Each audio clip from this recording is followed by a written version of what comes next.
Yeah, the markets have just completely detached from all the underlying economic data now, and they're just the market's going higher. I got to be in, and that's also part of that worry I am starting to build up a bit, is that we're now moving back into that very extreme level of sentiment, which is why. And again, when you start getting this point to where nothing else matters, that's kind of concerning for the markets, at least near term. I'm not saying the market's going to crash, but I do think that there's a really, really a more elevated potential of a correction than not.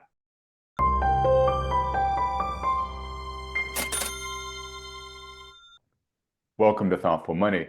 I'm Thoughtful Money founder and host Adam Taggart. Welcome you back here at the end of the week for another weekly market recap featuring my very good friend, the Twitter-pated portfolio manager, Lance Roberts. Lance, how you doing? Okay, I'm about to ask you why Twitter pated. Well, because you and I spent a lot of time on X, Uh-huh. uh, but Twitter-pated, it means obsessed.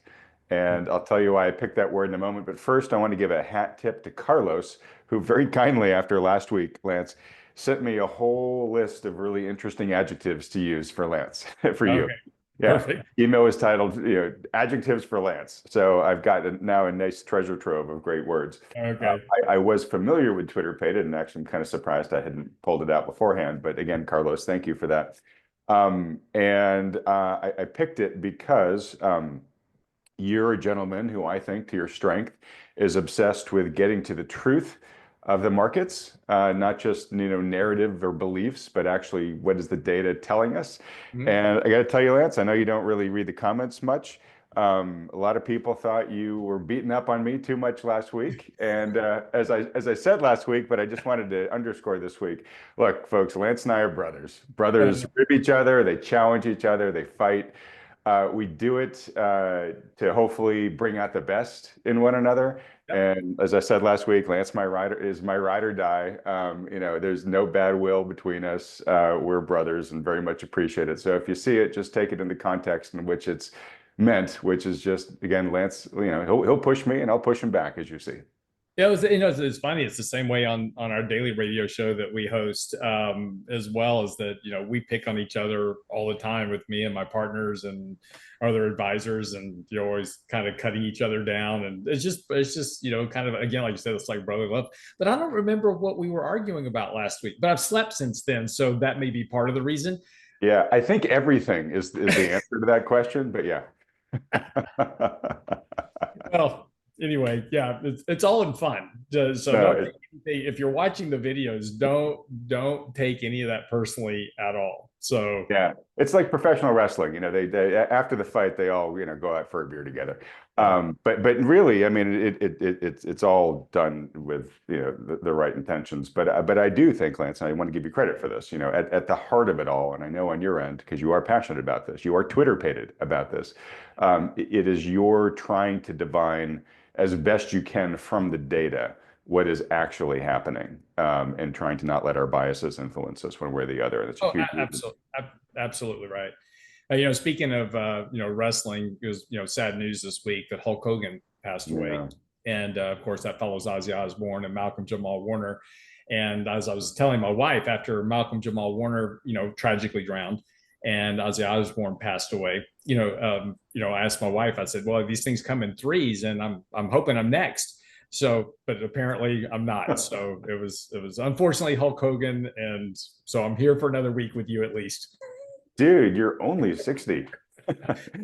It's like days of our lives. The sand in my hourglass is draining away as we speak. So enjoy it while I you got it. I don't think so. When you told everybody your 60th birthday came up a few months back, the comments were nobody could believe that you were that old because you look so much younger and see, you're see, hale and right there. healthy. That old, that old. That's how old I am. It's like when we talk about markets. I was on the radio this week, and we were talking about it. And I was like, yeah, pre-turn of the century, you know, just, and we're talking about 99. We're just talking about just, but now 26 years ago. It's amazing how fast time has gone by.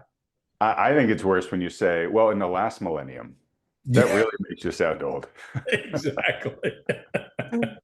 All right. Well, look, we'll move on, folks. We're going to get into the market stuff real quick.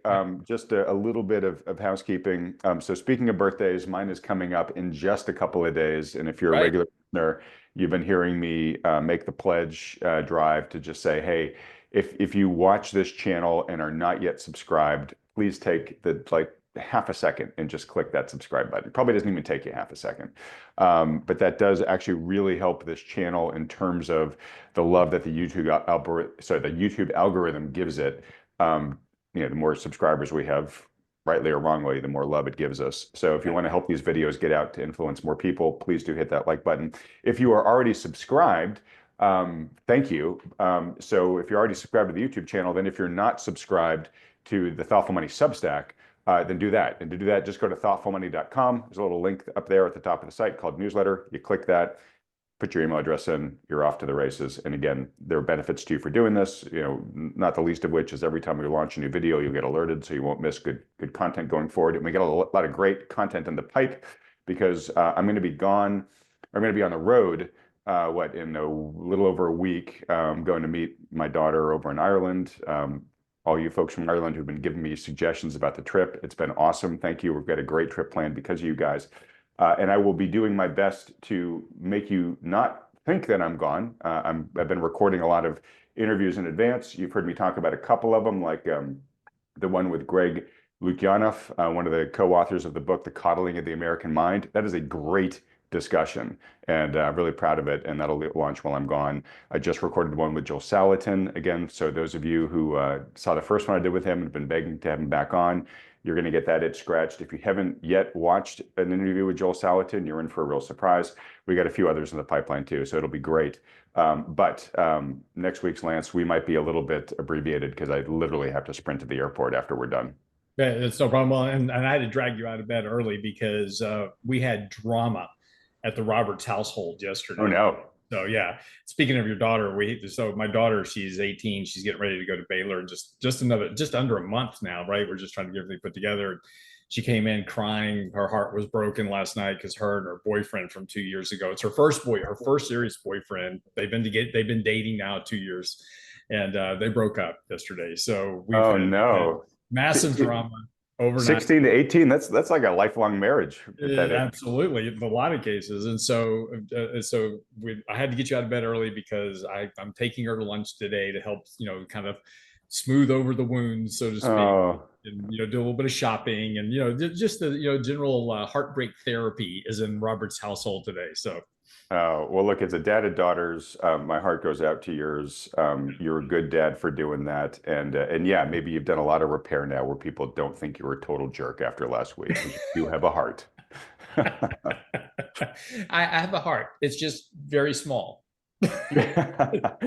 Well, please tell your daughter the whole thoughtful money community is rooting for her. Although to be honest, if you're 18, that's probably the last thing you want to hear when you've just gone through a breakup. But anyway, It's funny, and part of me, I kind of chuckle, kind of inside, over this because when you're that age, I remember my first breakup with my first true love, so to speak, and it's the one you always remember, yada yada yada.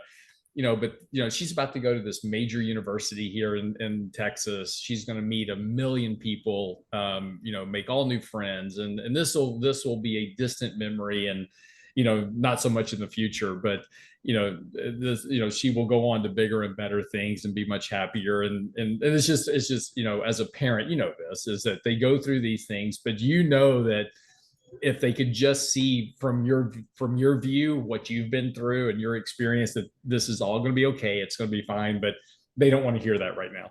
no, they don't. But you've got the right speech, and it's a rite of passage. I mean, just about Yeah, everybody goes through this going off to school. And to our point too, I'm going to take a business analogy and apply it to life here. But failure is the best teacher, right? Where you tried something, it didn't end up the way that you wanted it to, but you realize through that what you like, what you don't like, and you take that insight to the next stage, yep, right? And you do more of what absolutely, works and less of what doesn't. Yeah. absolutely. So, anyways, my heart goes out to her, but I agree with you. I'm sure she's on to much bigger and better things. Absolutely. All right, All right. folks. So we will get to markets here. All right, Lance. So, let's talk about what the markets have done this week. They're still hanging out, near all-time highs. So rally, still on. Maybe the impulse is slowing a little bit, or maybe it's just taking a breather. Yeah. But some guy named Lance Roberts wrote a piece recently about retail speculation is back with a vengeance. We've talked about that already on this program, so I don't know how much of that you want to really delve into here. But you also wrote a piece recently called, or I think this was one of your morning shows this week, which is what will be the catalyst for correction. So I do get the sense that you're kind of where you were last week, which is, hey, look, you're not too worried about anything super major going on, but you're like, look, this is stretched. You gave us your probabilities of where things were headed from here, and I can't remember exactly what you put on the 6% correction one, but it wasn't a 0% probability. So what are you thinking? Well, actually, I was going to start with kind of going back. So that analysis was about 3 weeks ago, and I put a 35% odds for a 6% correction between now and basically early October, right? So 3 months. And now, and again, this is really, I want to bring up something really quick because I talked about this I did an interview with Charles Payne just last week as well, and was talking about the similar setup with him also. And this is really important for investors, is that, and we've talked about this on the show before. When you hear somebody say, "Oh, the market's about to correct or crash or whatever it is," and they don't give you a time frame, that is a totally useless projection. Just throw it out, because if I say the market's going to crash 50% and it happens 5 years from now, who cares? But hey, I was right? It crashed 50%. So it's always like a fortune teller, reading your palm and saying you're going to die, and you're like, okay, but when? And if they don't tell you, it's like, could be tomorrow, could be in 50 yeah, years, but not very right. helpful. Exactly. So this is why predictions always need a time frame. It's going to happen in a certain period, and then these are the actions to take. And if you don't have that, it's really not worth the prediction that you're getting. So just ignore that one and go with something. So, and again, because we have to also be held accountable as to whether we're right or wrong about that prediction. So if I say, hey, it's going to correct in 3 months and it doesn't happen, I was wrong. And then we can analyze from that perspective why I was wrong, what happened, what didn't the data tell us, what did we miss, right? We can learn from that experience. And so this goes with your own predictions as well as when you listen to somebody else. So about 3 weeks ago, I'm going to share a chart so we can just kind of go back to that analysis real quick. About 3 weeks ago, I laid this out. Now, this chart's been updating itself over the course of the last few weeks here. But I drew these two lines. I drew this blue dashed line and this red dashed line that goes down. And so the down line is the 6% correction back to where the 200-day moving average should be. The blue line is just kind of a continued bullish grinding advance. So in that analysis, we said that there was a 50% chance that the market would travel along that blue line. And we said there's a 35% chance that it would go down to basically a 6% correction to retest the 200-day moving average between the time I wrote it and sometime towards the end of September. So about 3 months. The other 15% chance was the market just went sideways and just kind of ground sideways and just did nothing. Well, as you can see, the market's been doing exactly that bullish advance, and it's just literally been grinding along that kind of bluish, that blue trending upward trajectory almost to a T. And now we're recording this early Friday morning. The market is open, so the latest green bar is as of where the market's trading right now. But again, the market could take off to the moon by the end of the day or sell off, and then we could see some differences. But right now, we just continue to travel along that. Now, I want you to pay attention to a couple of things in this chart, though.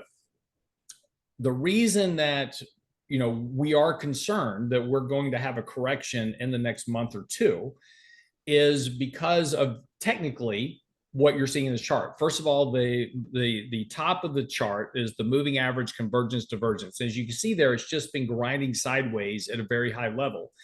Momentum is not increasing. Momentum is basically kind of starting to slow here a bit. And so that's, where and this is why the markets, we've had a lot of conversation in the media lately about the market's melting up. It's not melting up because you just have this gradual trend. If the market was literally going at a 90-degree angle, that would be a melt up. This is a grind higher. And basically what is happening is that there are no sellers right now. Nobody wants to sell anything. And in order for people to buy something, they're having to drag sellers higher. So sellers are going, yeah, if you want to buy from me, you're going to have to pay this for it. If you want to buy Palantir today, you're going to have to pay 3% more for it today than you did yesterday. And so you're dragging sellers into the market. And that's why this market is gradually grinding higher, but at the same time, momentum is slowing. The bottom chart is the relative strength index. That is back to very, very overbought levels. And we're at levels now that have, and the vertical blue lines kind of show you where previously we've been this overbought. You typically get at least a consolidation period or a pullback. So now that's just the technicals underneath this. You kind of lay on top of this and again, this was Monday's article talking about retail speculation.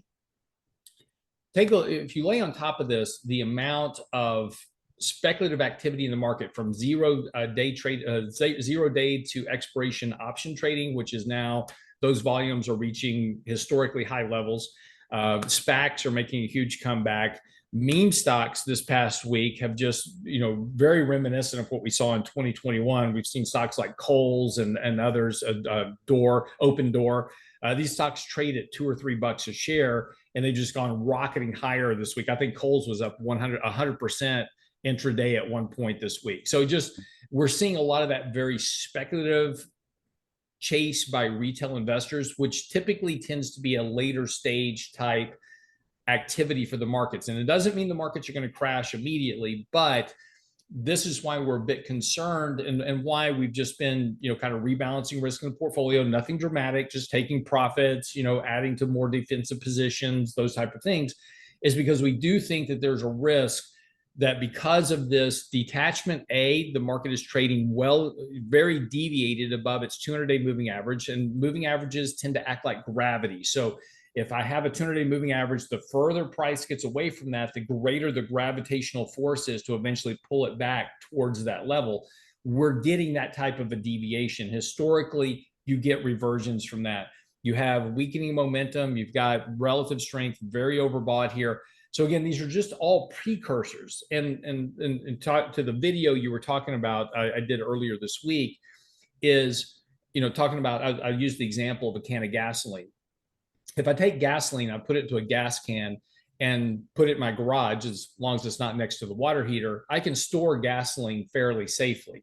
That's not the most brilliant thing to do, storing gas in your house, but you can do that because as long as gasoline is contained in a safe environment, it is inert, so to speak. It has potential, but it needs a catalyst. So if I drop a match into the gas can, we're obviously going to have problems. That's kind of the way the market is right now. We have all these ingredients: excess speculation, deviations from means, technically overbought conditions. Those don't mean anything. Those are supportive of a bullish advance in the markets. Money flows are coming in. That's all very supportive. But if you get a catalyst of some sort, and it doesn't have to be much of one, it just has to be something that undermines current expectations to some degree, you can get a fairly substantial correction of 3, 4, 5, 6% very quickly. And I think that investors just need to be aware of that as we move later into September, October, which historically tend to be weaker months of the year. Okay.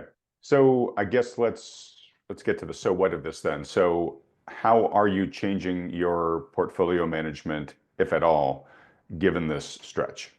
Well, so deviations. Right. So we've already been doing some work. Last week we took profits out of Palantir, GE Vernova, which have just been on huge tears. We've bought and sold GE Vernova in our portfolio multiple times. We keep raising our cost basis, and that stock's up 180% of the portfolio now. And that's even after we keep raising our cost basis in this. And so it's just been on this abnormally large run. So we just keep taking profits there, reducing that back to target weights. Palantir's the same way. NVIDIA's been having a very, very good run here. And then we've been taking those profits out of those and adding some defensive positioning. So if the market begins a rotational shift, and look, you have to remember one thing about corrections. When we think about corrections, we often think that the whole market just falls apart at once. And that's not really the case outside of a more significant credit related or earnings related event. And we can talk about those specifically in a second. But, you know, if you just have just a unwinding temporarily of some event that comes along, let's say the Fed meeting is next week, and let's say Jerome Powell comes out and says, not only am I not going to cut rates, I've decided to raise rates by 25 basis points, or make some hint at it. That's not what the markets are expecting, and that could very quickly cause an unwinding. But that doesn't mean that everything gets sold off equally. What that means most likely is that money's going to rotate from very, very overbought sectors of the market to oversold sectors of the market. Money generally doesn't leave the market, it just rotates within the market. And so this is why, if you take a look at sector rotation analysis, those type of things that we do a lot of work with, we've been adding to positions in our portfolio. Like we added to Costco recently, we added to Berkshire Hathaway recently, we added to BlackRock recently before earnings, because those tend to be more defensive plays in the markets. And so money tends to rotate towards companies that have good, strong, stable value, good, strong, stable growth, provide a dividend yield in some case. Money tends to leave kind of high beta momentum stocks and move into these more value oriented plays. And so that's really been kind of the flux of just kind of positioning the portfolio for a decline. We also, have been kind of hedging against the Fed, for the Fed to cut rates later this year as well, by shortening duration of bond portfolios and adding to positions that benefit from lower Fed funds rates. So that's been part and parcel of that repositioning. Okay. Couple of things there, but let's start with the Fed. I was just seeing some data yesterday that was suggesting that the probability of Fed cuts is declining. Yep. That the market, for whatever panoply of reasons, is getting less confident that the Fed is going to cut here, despite the president, continuing to lean real hard on that. Is that catching your attention in any way at this point in time? Well, what's catching my attention more than anything is the attitude of the market, which has changed and just recently, more so than we've seen in a while, is that back in 21, the Fed was cutting rates. The Fed had cut rates to zero. The Fed was doing 120 billion a month in QE. And we had, stimulus checks getting sent to households, et cetera. And we had very speculative market activity. And that was understandable, right? People couldn't go anywhere. They couldn't do anything. They got a Robinhood app and they started, buying stocks because you couldn't bet on sports. So bet on the stock market, right? But those are all arguments for a melt up. Hey, why are we having a melt up? Because there's all this stuff going on, right? Exactly. Yeah. And you look at today's environment, it's exactly the opposite. The Fed's reducing its balance sheet. Interest rates are 4.3% of the median part. There are no checks to households. People have to pay bills now. There's no more moratoriums on debt. But yet we're seeing that same type of very speculative activity in the markets, like, tomorrow doesn't matter. And remember, last year and the year before, really 23 and 24, remember the market was rallying on these expectations that the Fed was going to cut rates. And that was somewhat understandable, because okay, great, the Fed's going to cut rates. That's more monetary accommodations, monetary conditions that will ease monetary conditions. That's good for markets. Now the market's got this honey badger attitude, which is, honey badger don't give a crap. Honey badger don't care. Yeah, I know. Yeah, and that, cut rates, don't cut rates, I don't care. The market's going up, and right, tariffs, whatever. Yeah, inflation, who cares? Interest rates, whatever. Yeah, the markets have just completely detached from all the underlying economic data now, and they're just the market's going higher, I got to be in. And that's also part of that worry I am starting to build up a bit, is that sentiment. And again, we are huge followers of sentiment as a contrarian indicator. Back in April, we wrote that article called Hope and the Fear, because sentiment was so extremely bearish. Back in January, we wrote the article talking about, curb your enthusiasm, because sentiment was so extreme. We're now moving back into that very extreme level of sentiment, which is why, and again, when you start getting this point to where nothing else matters, that's kind of concerning for the markets, at least near term.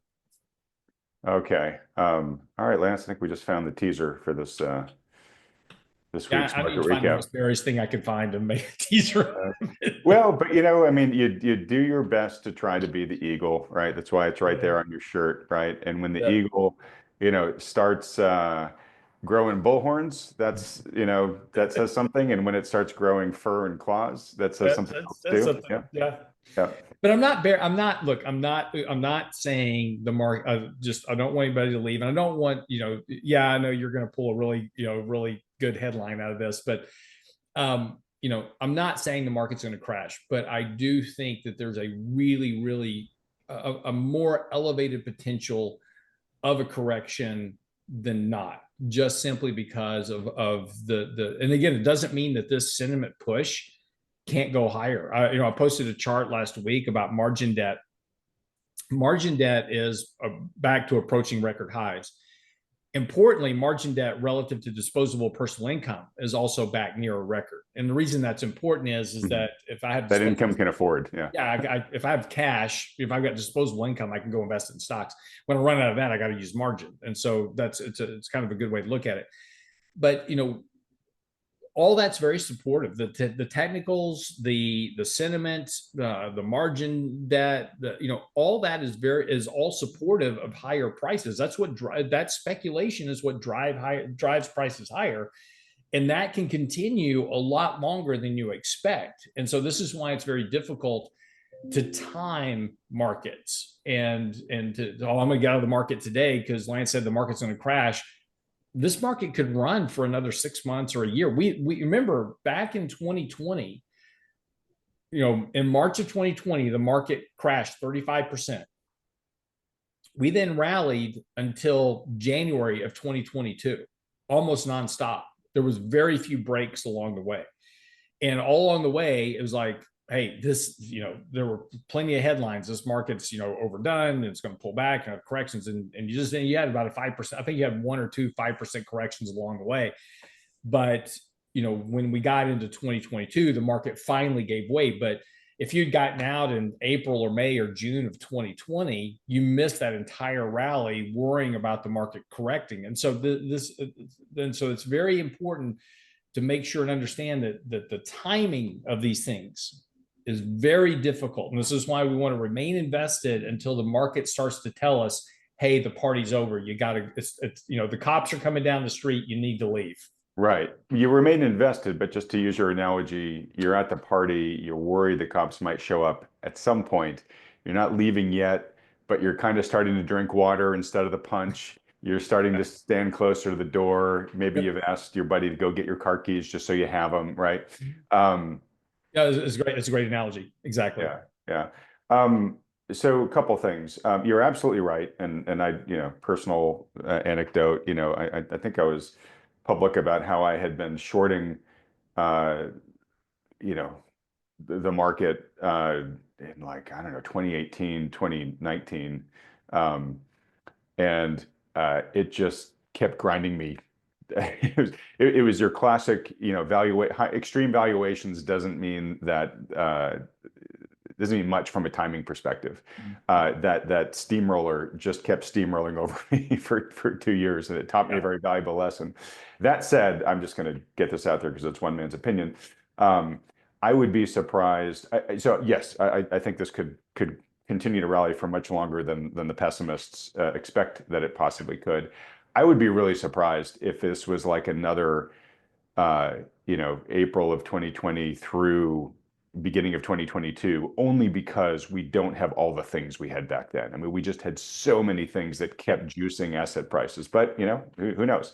I'm not saying it can't happen. I just say I'd be surprised. Yeah. Yeah, no, I mean, it was interesting because I'm writing an article for next week, and I went and pulled an article I wrote about meme stocks, and I wrote that article. I said, the coming in for the meme stock rally. I wrote that on December the 13th of 2021, and of course, that whole meme stock rally ended in January. So, Mhm. and I'm pulling that data because we're seeing so much of that similar activity right now. But again, the question is it December of 2021 or is it May of 2021? Right. Right. And I do agree with you. I don't think this is March, April. I don't think we're in the first or second inning of this. I think we're probably, on the early side, fourth or fifth inning, on the late side, seventh or eighth inning. But it's hard to know exactly where you are in the baseball game right now. Yeah, yeah. Which is, I think a sign as an investor when you don't know, then you should prioritize risk management, right? Yeah. Yeah. It's just a better decision to make. I want to just point to something that Luke Groman said in an interview that I did with him and Darius Dale this week, and I thought of you the second he mentioned it, Lance.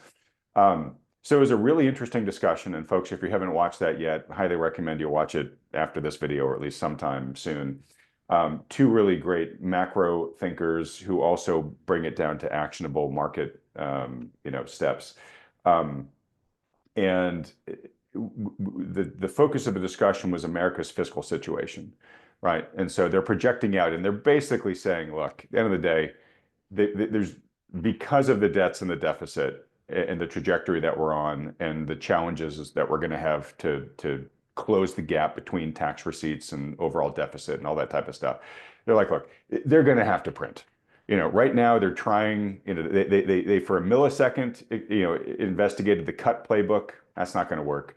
They're now all in on growth, and that may work for a little bit, but it's not. And they go through all the math. It's not going to get them where they need to go eventually. And whether it's intentional or whether it's in response to the next big crisis, they're going to come back out and print, right? And that's going to have all these knock-on effects down the road. So we have a high degree of confidence, or they have a high degree of confidence in that outcome. But two things. One, it doesn't mean horrible things for asset prices. In fact, in most cases, nominally speaking, it's going to be great for asset prices, right? Right. So it's like just to go run in the bunker. Like you need to play this, right? Your main job is just going to be staying ahead of inflation, right? And you need to be in the right things to do that. But Luke made a really great point. He said, "Hey, look, just because something is inevitable doesn't mean it is imminent."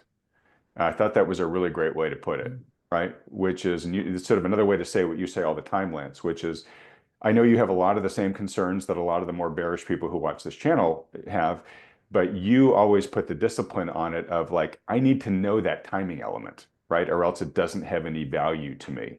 And that's why you spend so much time looking at the data, looking for those indicators of where we are, right? And so Yep. that's just my caution to everybody here, which is if you've got a really strongly felt conviction, you may be right. It may be inevitable, but you really got to get that imminency part right for it to really have value for you. Because, as you've said many times, Lance, people who get out too early, end up losing a lot of opportunity costs and have trouble coming back in. People who get way too bearishly positioned, especially if you're, taking out shorts because you're just so convinced this pig's rolling over tomorrow. To date, that has been destructive for those people. So anyways, I wanted to share that pithy statement because I thought it was right on the nose. Yeah, no, the statement is absolutely right. The issue is though, is that the other problem is like, you can do all this projection. And so I can sit down with Luke and Darius and basically say, okay, great. This is a great theory because that's all it is, but it's not imminent because so many things can change in the future. And this is one of the big problems with people that are talking about, oh, this is an imminent problem. Let's just step back for a second. We've had imminent problems like this before in history. We had massive debt going, into World War II because we had to fund the war. Right. And then coming out just of to be super clear, though, as you're making this rant, they're not saying it's imminent. They're saying it's inevitable. No, that was the word you used a minute ago. You just said it's inevitable. Oh, sorry, imminent, inevitable. Sorry, let's use the right term. Yeah, you're correct. Whether or not this is inevitable is a big debate. And again, we had massive debts and deficits going into World War II because we had to fund the war. And then coming out of this, we became a very productive nation in the 40s and then the 50s and the 60s. We were growing at 6 and 8% a year in real economic growth. And because we were we were the manufacturing epicenter of the entire world because everybody else was bombed out. And right now we're on the cusp of one of the greatest industrial revolutions that this country has seen since the railroads.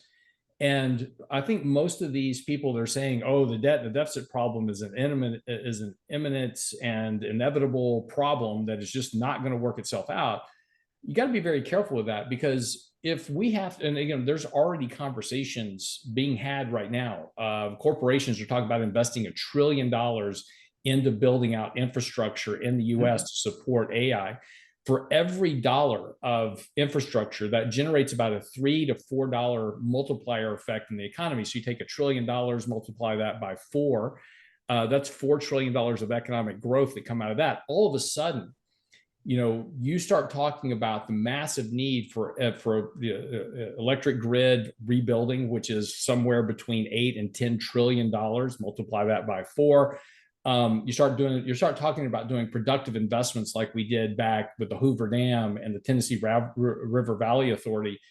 And the highway system and all that stuff. Yeah. These people projecting these inevitable outcomes for debts and deficits have been proven wrong historically over and over and over again. We've had these same arguments about the debts and deficits since 1980, and the inevitable outcomes still have not come to fruition because of the underlying economic growth engine of capitalism and what happens in the US.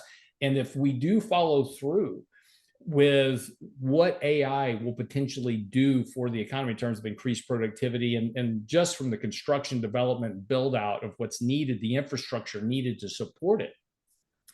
And this is a great opportunity for the government. And if I was president right now, if I was President Trump, I would be sitting down with all the utility providers in this country right now and saying, hey, we're going to do a public-private partnership. We're going to fund 60% of the development of redoing the entire power grid in the US. We're getting rid of all this renewable stuff. It can be out there, that's fine, but we're going to focus on nuclear, and we're going to focus on natural gas, which can deliver the highest efficiency in terms of power generation. And we're going to redo the whole power grid.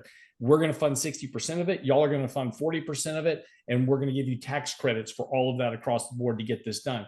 That infrastructure rebuild would supercharge the US economy overnight by creating jobs. It would create massive economic prosperity across the population, create hundreds of thousands, millions of jobs. Right now, we're short about 500,000 electricians. There's a huge opportunity for people that want to get electricians to go learn to become an electrician. Huge opportunities. Very high wage paying jobs that creates massive economic growth. So I just think a lot of these people that are saying these inevitable outcomes of doom and gloom for the debt and the deficit are overlooking a potentially very major change of structure that's coming in the US in the future. So not to get wrapped around the axle, they talked about all of that, just FYI. Yeah. And again, their point is not it's a straight line, and their main point was it's not all happening tomorrow. In many cases, this is something that's going to take place over decades. Their concerns. Yeah. But I think the one thing I'll just underscore to that, Lance, and there's some societal and cultural things that came to the conversation. I don't want to get in all that. But first off, there were a couple of people who watched it who said, I'd love to see these guys debate Lance. So maybe we'll have that happen. And look, it's great when smart people see the future differently. Again, that's why we have markets, right? But the one thing I would say to your point of like, hey, we've had these imminent issues and everything still works more or less today, right? True, but the dollar buys a hell of a lot less than it did, right? So that has nothing to do with debts or deficits. Oh, that's inflation. No, that's just inflation. So inflation is just a function of economic growth. Yeah, but how do those deficits get funded? No, that doesn't matter because look, we live in dollars. So if I live and breathe in dollars, the only thing that matters to me is the cost of what I buy with it, because the dollar buys what it buys. And so if inflation is rising at 2% annually, I'm going to have 2% less purchasing power for that dollar every year because of inflation. But where does inflation come from? It comes from economic growth. What's the economic growth rate in the economy right now? 2.4%. So we should be running about 2.4% inflation. So the dollar doesn't get debased by debts and deficits. Debts and deficits are what create economic growth, because that money winds up in the household balance sheet for spending, whether it's Social Security payments, welfare payments, those type of things. That money then gets spent in the economy. That creates the economic growth. The economic growth creates inflation, which is what lowers the purchasing power of the dollar over time. That's it. It's a very simple equation. But there's this whole debasement theory would only be valid if we were tied to the gold standard. I don't want to get wrapped around this on this conversation. I'm just going to say, I'll just ask this. Inflation is, what's the quote? Anywhere and everywhere, a monetary phenomenon? But it's a false statement, because again, okay. That's I figured you're good. Okay. If you go back and look at where inflation comes from, it doesn't come. Monetary interventions create economic growth, which creates inflation. You strip out debts and deficits out of this economy, you're going to have a depression twice as large as the Great Depression, if not I, more. I totally agree with that. We're running about a $55 trillion negative economic growth rate, ex debts and deficits. Okay. I know there's a ton of folks that are going to be saying, Adam, you really should have taken Lance to task on this. We will Go reserve ahead. that for I another mean, week. No, we'll reserve that for another week. no, we can certainly have the debate because I mean, I can bring all the charts and data to support the argument. But again, the theory, this goes back to this whole theory of debasement. And people immediately go back to Rome. Well, Rome debased their currency to pay their debts. They did. They took silver out of their coins. Their coins were all manufactured with silver, and they reduced the amount of silver in their coin to pay their debts with it. We're not tied to, if we weren't a gold standard, your argument would hold 100% weight, but we're not. We just basically have paper money. And the paper money is tied to what it purchases. And what it purchases is the rate of inflation. Now, do you have debasement if you live in a foreign currency? Absolutely. Because you have the currency exchange rate that goes on. So you have to not only fight the inflation pressure, you also have to fight the differential between currency. The FX. But we don't have that in the US. Okay. Sorry, folks, for not digging into this bone more this week. I know I can already hear the screams. But we'll do it. We'll do it next. Well, maybe not next week because you got a short schedule next week. Maybe the week after. We'll do it soon. We'll do it soon. Okay. Okay. So back to Fed. We've got the FOMC scheduled to meet next week. I don't think anybody's expecting, a cut at this point in time. Do you have any other expectations about, where you think the Fed might direct us?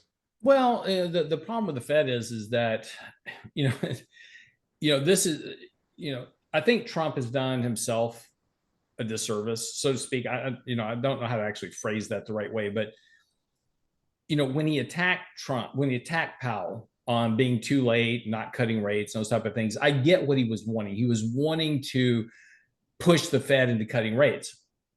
But the Fed, whether or not you agree that the Fed is independent, I think there's plenty of evidence that says the Fed is not politically independent. They were cutting rates by 50 basis points prior to the election with Trump, which there was no reason to cut rates by 50% back in September. It does look like a very political decision. It at least appeared to be a very political decision. Whether it was politically motivated or not, who knows? But Powell is not a fan of Trump. So was there political motivation in there? Maybe not. Who knows?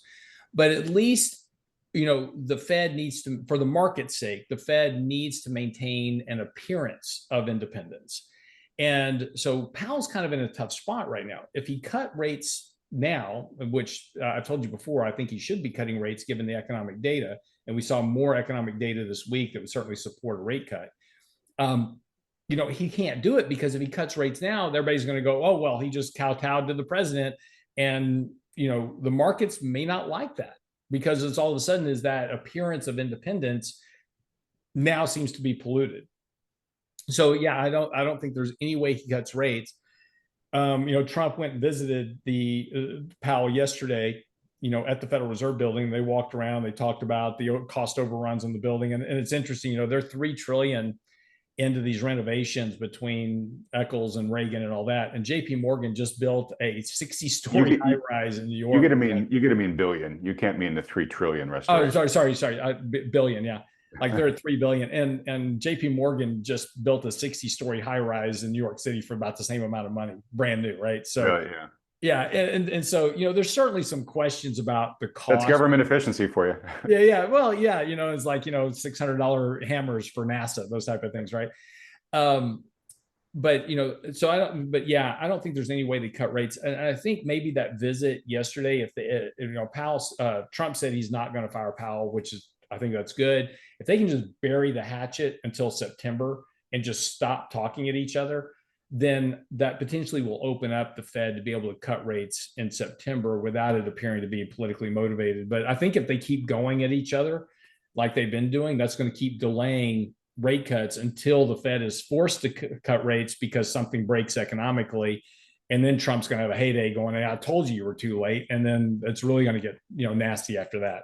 Well, it's a couple of things. First off, you just got to love Trump that he can and he does this with so many people, where he can just excoriate somebody and just be so denigrating and insulting and just cruel to them, and then can show up at a press conference with them and hang out with them and act like no, Well, nothing's wrong, well, right? It's yeah, like a superpower the guy has. yeah, but that's the, but that's the way Trump always is, right? He, like, when he wants something, and this is the whole thing with tariffs. And I think you have to really kind of understand his personality. This is all art of the deal stuff that he Well, wrote about exactly. 20 Yeah. years ago, right? Which is, Adam, I like you, right? But, you're a bum because I want you to do something for me. So I'm going to hit you in the head with a hammer. And then, if you start to, kind of start to play my game a bit, I'll be really nice to you, right? So it's that, and it's like he does that stick and carrot dance with everybody. And, Everybody. Yeah. no It's matter funny. what. I think he gets so under, like, people don't get that. They just think that, Yeah. like, oh, he's unhinged. But if you see the pattern, you're like, no, he's actually super consistent. It's just how Yeah. it, but it's just so funny to me. I mean, whether it's, Marco Rubio, where he just insulted that guy left, right, and center, all through Yeah. the primaries. And now he's like his favorite guy, right? Um, I know it's so but again, I just think you have to understand it's, love him, like him, hate him, whatever. I think you just have to understand that that's his personality, and half of the stuff he says he doesn't mean. He's trying to get something, he's trying to negotiate something, and that's just his style of negotiation. And it rubs a lot of people the wrong way, yeah. and Well, it's funny. You mentioned Hulk Hogan. They've been running a lot of old interviews with him since he's passed away, sadly. And he talks in some of these interviews about how he's kind of a mild-mannered guy. And he has this Hulk Hogan. I mean, his real name isn't Hulk Hogan, but he has this Hulk Hogan persona who's very brash and, yeah, everything we know, right? And he kind of talks about sometimes having to be careful not to get lost in that persona, but he's a regular dude until he steps into the ring, and then the Hulk Hogan he puts on the Hulk Hogan persona, and I think that's very much what Trump does when he's in negotiation mode, right? That's his version of Hulk Hogan. I'm just going to come in and smash you and break you yeah, and pile drive you and whatever. But when we step out of the ring, hey, we're buds, we're just a yeah, regular dude, yeah. yeah. So, anyways, it's funny it was just funny to see in action with Powell, where he's been nothing but body slamming Powell, and then all of a sudden they're chummy in the hallways, and he's slapping Powell on the back. But anyways, so I totally get everything that you just said, Lance, and you're probably right. I wonder though if Trump kind of wins no matter what happens here, right? Let's say he kowtows Powell into cutting. Fine, great. I got lower interest rates, and I can I can tell my base I argued for him, right? Um, if Powell doesn't cut at all, any economic weakness between now and next June or whenever Powell gets replaced, Trump's got the scapegoat. Hey, America, I was doing everything I could to get the right thing done, but that jerk wouldn't do it for me, and he's the villain, and we can blame it all on him. Um, and and you know what? I think even if he keeps hitting Powell, daily from now until September, at some point, Powell just might be able to say, look, there's some distance where Powell's going to say, look, the president's just been nothing but noise for the past 8 months, and now I'm making my choice, right? I stayed solid, for the first 8 months of this year, but now because I'm choosing to do so, I'm cutting, right? So I kind of feel like Trump kind of wins no matter what happens here. No, well, timing is everything, as they say, right? So, Well, but even if the timing's wrong, he blames it on Powell. He's already got the well, no, scapegoat. no, absolutely true. But I mean, it's, there's a couple of things that Trump's been lucky so far this year. I think these tariffs, could have really undermined him a lot more if we hadn't seen this kind of FOMO retail, rush back into stocks. And we've been training investors now over the last 5 years in particular to buy dips.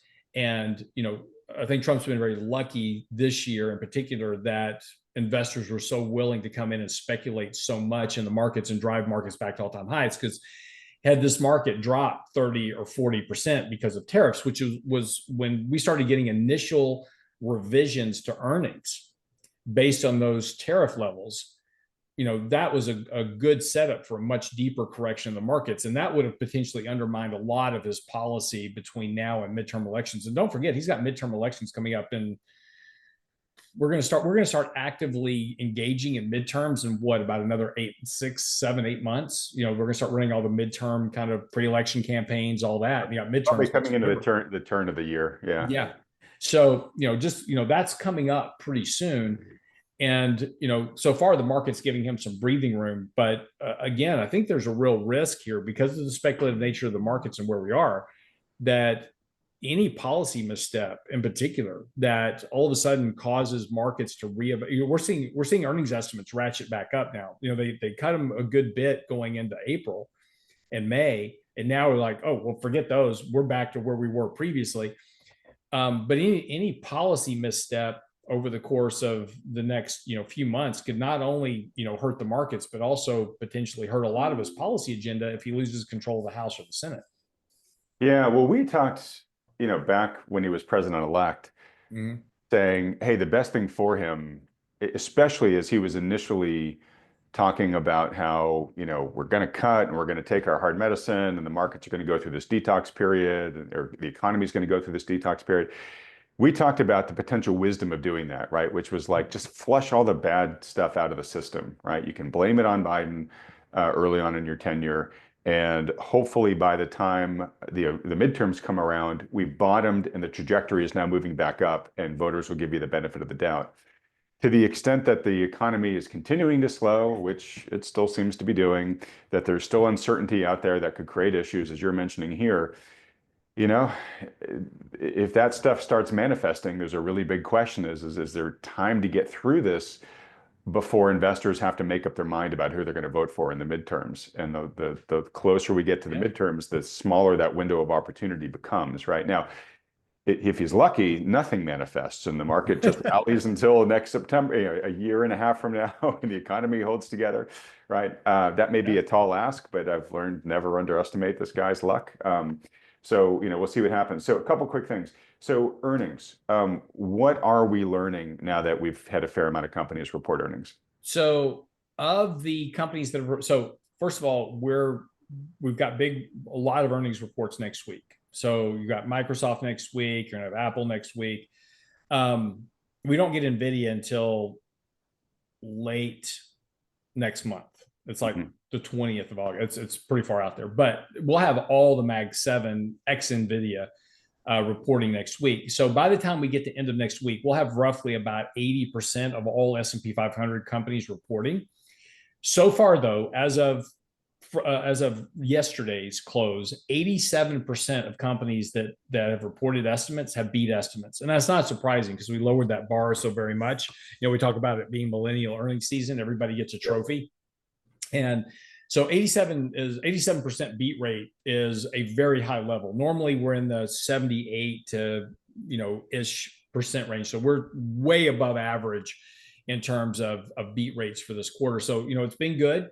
Right. And sorry to interrupt, but what's driving that? Is it real profit growth, or is it we just lowered the expectations so much we just lowered the expectations so much? Actually, a lot of companies are reporting less earnings growth or less revenue growth than they were a year ago, but it's higher than estimates. Yeah. Okay, that's what I was trying to suss out. So these beats are not impressive. Yeah. I mean, you take a look. Intel reported. Intel had its first good report it's had in like 3 years. Stock's down like 10% today because the company is not. I mean, its revenue growth is just collapsing. Its earnings growth is just collapsing. I don't know how Intel lost its way and if it can find its way back. But the underlying, even though they had a good report, the underlying part of that is just been absolutely terrible. So, so I think, and this is where it comes to investing, is that you really have to dig down into companies that you're wanting to own and really kind of understand what the growth of these companies are. And one thing we saw with NVIDIA is a lot of people were talking bad about NVIDIA over the last few years. And it was like it's so expensive and this company's trading at 40 times earnings and or 100 times earnings and 40 times sales, and it's going to crash and blah blah blah. And this company has defied all expectations and actually grown into its valuation. And it's still a pricey stock. I'm not going to say it's not, but you've got a stock that trades at about a 1.2 peg ratio. So it's it's, a lot of that overvaluation it grew into, but there's a lot of other companies. I'm not saying this is the case, but say Palantir as an example, or say, Oklo is another good example. These companies have been on huge tears. They trade at massive earnings relative to what their underlying income is, and like for instance, Oklo is a good example that they don't have income yet. They trade at massive earnings multiples. So Yeah, yeah, and or Oklo, does Oklo even have earnings? I don't they think don't it even have does. earnings yet, right? So, but this is a future bet that they will be the next Nvidia. But that's a big challenge. Can Palantir grow into its valuations? Maybe, but Palantir is a very different company than Nvidia. Nvidia makes chips and cards and things that everybody needs. Palantir doesn't do that, and they provide development services, etc., to the defense sector, and they're trading at valuations that growth rate of earnings may never actually grow into. Maybe it will. I'm not saying it won't, but I think you have to be very selective about who you think can actually grow into their earnings, because those stocks like Nvidia don't come along very often. Yeah, no, Nvidia is like selling oxygen right now, which is something that you would pay an infinite amount for, right? If I cover your mouth with my hand, by minute two, you're willing to basically part with any dollar you have, right? By Exactly. minute three, you're willing to sell your firstborn, right? Yeah. Just on that too, real quick. There was a conference 2 days ago in DC, produced by the All In podcast team. So, the four guys there, one of whom is David Sachs, who's the AI czar. President Trump spoke there. The CEO of NVIDIA spoke there. And I've been listening to folks who attended, and, the clear message is the U.S. is chained to the wheel at this point in time. In the old sailing ships, the hurricane would come, and the pilot would literally have his hands tied to the wheel of the ship. Like if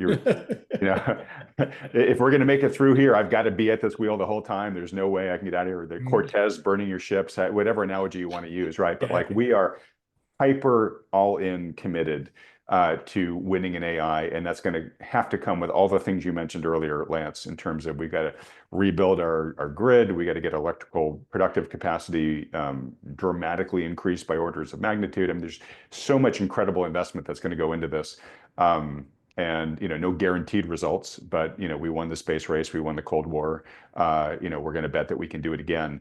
But just don't underestimate the unbelievable amount of demand for whatever solutions are going to help us win that race. And to your point, right now, NVIDIA is, to my analogy, selling oxygen. Like it's selling the essential ingredient that we need right now. Now, eventually, as we talked about, competitors will maybe at some point catch up and start offering other alternatives, and NVIDIA's total ownership lock of this space may start, weakening. Oh. But right now, they're in the catbird seat. Yeah, no, and I'm absolutely sure at some point AMD, or maybe it's Intel. Intel is not dead. It's almost dead, but it's not dead yet. I mean, this is a stock trading at the same price it was, back at the turn of the century. But, this is somebody's going to come up with the next new thing, right? Whatever it is in terms of chip design, or, some type of semiconductor connection, whatever it is. And all of a quantum sudden, chips, whatever, and all of a sudden, it's going to take a big chunk of market share away from NVIDIA. Now, NVIDIA seems to have a lock on the development. I mean, they're connected. Apparently, they have a whole group of gray men on their development staff, and so all the aliens are providing us technology for the future, whatever. Because some of the stuff they're creating is like, how did you think of that? Right? Yeah. Where did that come from? But it's the same thing with Tesla. Some of the stuff that Tesla is doing is Neuralink and some of these other things. It's like, that's crazy smart people working on this stuff. So here's I don't want to rat hole on this, but this is a discussion maybe to do in greater depth in the future date. But one of the kind of concerns I have, we talk about wealth concentrating in society and the 1%, the 0.1%, just hoovering up more and more. I do have a similar worry in the corporate space, which is especially in the types of businesses which are becoming sort of more essential to the economy. Um, we have this term now, hyperscalers, right? Yeah. In AI, right? It's like there are only the AI race. We already know who's going to win the AI race. We don't know the exact company, but we know it's probably going to be one of these five, right? Right. And the reasons for that is because to have the resources to compete at that level of complexity and computational power, you need to have just gargantuan's amount of money and tech talent, right? So the odds of two guys in their garage coming up with the next chip to beat NVIDIA is just implausible because they literally just, you can't fund the technology you need to Yeah. create chips at the minute level of Right. micrometer detail and stuff like that, right? Right. To build a fab. Yeah. Yeah, exactly. So, I do worry that increasingly, the economy is just going to concentrate into just fewer and fewer companies. We fast forward 50 years and it's like and we already talked about the Mag 7, but it's like there really might only be like five companies that matter in the entire economy, right? Yeah. And it just gets harder and harder for competition to step in and supplant them, right? Well, that brings up a whole nother topic that we can have for another day, which is at some point, when do we start implementing monopoly laws?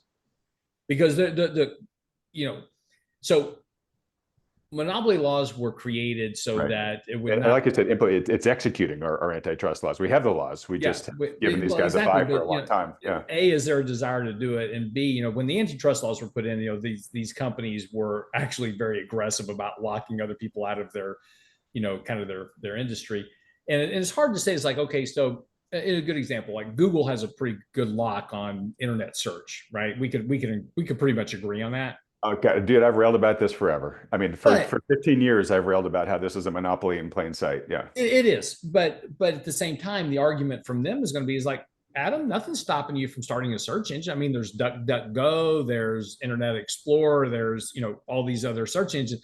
You and I know what happens in the background, and we know damn well it's a monopoly. Right. But that's going to be we're going to have to rewrite some of the antitrust laws to address where we are in society today. Because again, if we don't, I do agree with you on this, is that at some point there'll be 10 companies that pretty much own the economy, and Right. nobody else will be able to really compete and develop inside of that environment. And that's not a healthy environment. It's economically, it's not a healthy environment. You need, for capitalism to foster and grow, you need to have the ability for Adam and Lance to get into their garage and develop the next thing of whatever it is. That's where some of the great inventions of our time have come from. I mean, think about the Mac computer, or some of the other stuff that was developed literally in a garage. you Mark Zuckerberg, right, in the college dorm room creating Facebook. But if we stifle that because of this kind of massive absorption of all the talent, which is kind of what you're talking about, is like Google's just hiring all the talent for AI, or Tesla. If you're in the AI business, if you talk to anybody, I was talking to my son about this the other day. I said, so when you graduate college, where do you want to go work? Where do they want to go work? I want to go to work for SpaceX, Tesla, Right. together. Google, Microsoft. They're just absorbing all the talent, and that Right. really robs the And ability of smaller companies to yeah, compete. we've heard the term. I mean, it's in broad daylight, labor hoarding, right? Yeah, We've known for years that people were kind of underemployed at these big companies because they just didn't want them going to a competitor, right? right. So we're just going to lock up this stuff, right? So anyway, Yeah, rant for I a agree, different day, but I think, yeah, see, you and I agree on something. unbelievable, unbelievable. All right. You said earlier that we saw some data this week that you think is supportive of the rate cut argument. Yeah. What data specifically was catching your attention? Well, a couple things. I don't remember if we talked about retail sales No, last we week. haven't. Okay, so Oh, at everybody least was not this week. Yeah. okay. So Last week, I retail. think you did mention it briefly. Yeah, so retail sales came out, it was up 0.6%. Everybody was like, "Oh, so see, the consumer's just cranking along." But actually, if you just take a look at real retail sales as a function, they've gone nowhere. Mhm. They've just been basically flat, kind of churning along, and not just for a couple of Meaning on a months. real basis, we've been spending the or we're spending more, but just on less things. Exactly. Well, you're buying the same amount of stuff but spending more money. Yeah. Okay. Yeah. I was gonna say we're spending the same amount of money, but we're buying less things for it. Which one of the two? But it's Yeah. not good. Yeah. Well, so this is really key about retail sales that people, I think overlook, and particularly in the media, because when we report retail sales, we talk about nominal sales. It's like, oh, nominal sales were up 0.6%. It's great. The consumer's doing awesome. But in reality, That's when you prices look going at, up. yeah, yeah, well, yeah, that's that because we don't measure volume, right? How much we don't measure how much was sold. We only measure the dollar volume that was sold, right? How much dollar volume was transacted. And what a good way to think about this is think about buying a tank of gas. You pull up at your gas station, and your gas tank only holds so much gas. So let's assume that over a period, you run your gas tank, literally you're coasting in on empty Mhm. into the gas station. So you fill up your tank, you've got a 16-gallon tank, you fill it up with $16, 16 gallons worth, and you pay X for it 1 month.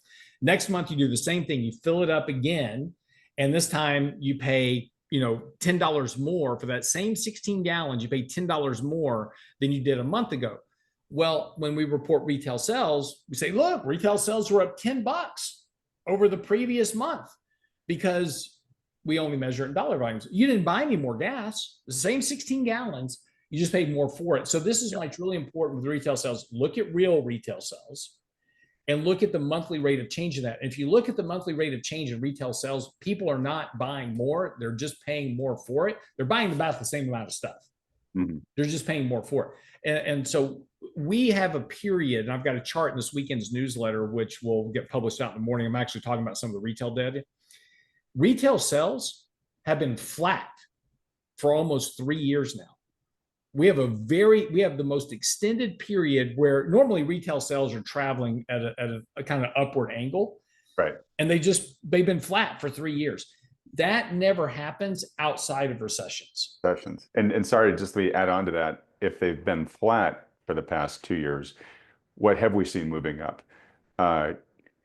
Credit card debts, delinquencies, and now defaults, right? So basically, to just maintain that flat level, people have had to take on more debt as a percentage of their household income, and we're increasingly seeing that they're now starting to be able to afford that less and less because of the delinquencies and the defaults. Yeah.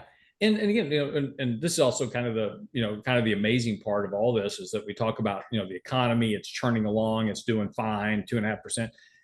Where's all, my question, my head scratching question for the last, couple of months has been, where's all this money coming from to throw into the stock market? And, we're seeing like 25% of all buy now, pay later transactions are for groceries. And, this is where you're spreading your grocery bill over 4 equal payments. Yeah. We're seeing a massive surge in buy now, pay later, and all these other kinds of, again, margin debt has been on a very sharp rise for the market. So we're just seeing people, again, just kind of gravitating more and more into debt, which is, that's typically a late stage economic event. It's not an early stage economic event. Right. And bad debt is a late stage event, meaning the companies that are giving loans to people that really they shouldn't, right? So subprime loans was a great example back before the GFC. Again, you and I have talked about this many times, but like it's going to be boring, Lance, when in the future we say, all right, buy now, pay later blew up, right? It's like we knew that was going to happen, right? We knew from the moment we heard of it, right? And just seeing the data manifest now, we're just like, how companies like Affirm or publicly traded is beyond me, because I mean it's almost, if I had the time and the willingness for it, I'd just short the crap out of that stock, because that's eventually going to be a $0 stock at some point. I don't know when, but it could be 10 years from now. But that's almost a guaranteed blow up at some point. Yeah, I mean, and I know it's getting gutted now, but what is it, the Consumer Financial Protection Bureau or whatever it was, that thing that was formed coming out of the GFC. It's like if that's your mission and you let something like buy now, pay later happen under your watch, like you're just not doing your job. Yeah. Right? Yeah. Again, it's always amazing, right? Like we have this Consumer Protection Bureau, but and we have all these government agencies that are supposed to be out there watching for the consumer. But I just wrote this article today. It's on our website talking about private equity, a wolf in sheep's clothing. because now they're wanting to push private equity into the hands of retail investors Right. and into 401k plans Yeah. specifically. We've talked about this. Yeah. I think we talked about it last week. Right, But right, yeah, right. And we talked about this. I've got an article on it today. they're going to But dump all the crap on the retail, unsuspecting right. retail. Well, but that's it. It's like, we're supposed to, the government's supposed to be watching the consumers. Remember, after the financial crisis, we put all these agencies, Dodd-Frank, it's like, oh, we're going to protect the little guy. And then within about 4 years, we completely gutted that whole thing, because Wall Street lobbied for it. And all the stuff that we're doing, it never protects the little guy. It basically just feeds them eventually. They just become the sheep for the slaughter, because we keep doing things that's like, oh yeah, the little guy needs this. No, they don't. They don't understand the risk they're taking. Don't put this into their hands. It's like handing a loaded gun to a 6-year-old and saying, don't shoot yourself. Yeah, exactly. And that's the thing with buy now, pay later, right? It's marketed as, hey, 4 easy payments, right? But it's if you miss one, the penalties and the interest you're going to have to pay jumps up to something incredibly usurious, right? Like Yeah, 30 it's plus like percent. in the 30% range. Yeah. Yeah. And what happened to usury laws? I know. And so, this was like, when I went to college and, 18, I show up on college, I open my mailbox and it's just stuff with credit card offers, right? So you're like, okay, people are giving me money, right? And then you order the pizza on your credit card and, then you're just paying the minimum because that's all you can afford. And when you kind of do the math several years later, you're like, oh my God, well, back then that $15 pizza cost me like $275 by the time I ended up fully paying it off, right? Yeah. Yeah.